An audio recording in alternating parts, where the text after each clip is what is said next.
ये बॉक्स हमारे Avenger hero flying helicopter का है। अब हम इसको बाहर निकालते हैं और आपको दिखाते हैं ये आपको देखने में कैसा लगता है, और मैं भी देखता हूँ कि ये देखने में कैसा लगता है। तो इसे निकालते हैं बाहर। वाओ, ये तो काफी खूबसूरत हेलीकॉप्टर है भाई। ये बैक साइड पर इसका चार्जिंग प्लग और पावर बटन है। अवेंजर को कलर भी इसकी मुनासबत से ही किए गए हैं, जो बहुत ही खूबसूरत है। इसकी मुंडी के पीछे उड़ने वाला फैन फिट किया गया है, जिससे यह आसानी से उड़ पाता है।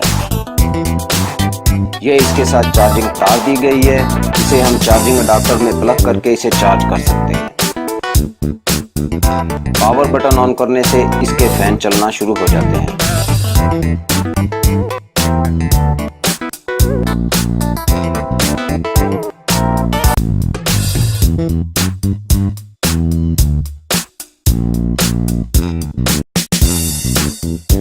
इसमें आपको USB चार्जिंग केबल मिलती है चार्ज करने के लिए। फ्रंट पर लाइट ऑन हो जाती है रंग बिरंगी, जो देखने में काफी खूबसूरत नजर आती है। जबकि फैन तो उसे उड़ाने के लिए इसके साथ ही लगे होते हैं। आपको हेलीकॉप्टर की आवाज भी सुनने को मिलती है साउंड के तौर पर।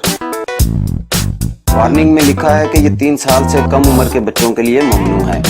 3 साल से बड़े बच्चों को ही दें, ताकि उन्हें ये कोई नुकसान ना दे सके, क्योंकि इसके पर काफी पावर से चलते हैं, जो छोटे बच्चों की आंखों वगैरह को नुकसान दे सकते हैं। मॉडल की बात की जाए तो ये एवेंजर के अलावा Superman, Batman, iron man, Spiderman और हल्क जैसे नमूनों में मिल जाता है। सभी मॉडल बहुत ही खूबसूरत हैं और जाज़िब नजर हैं।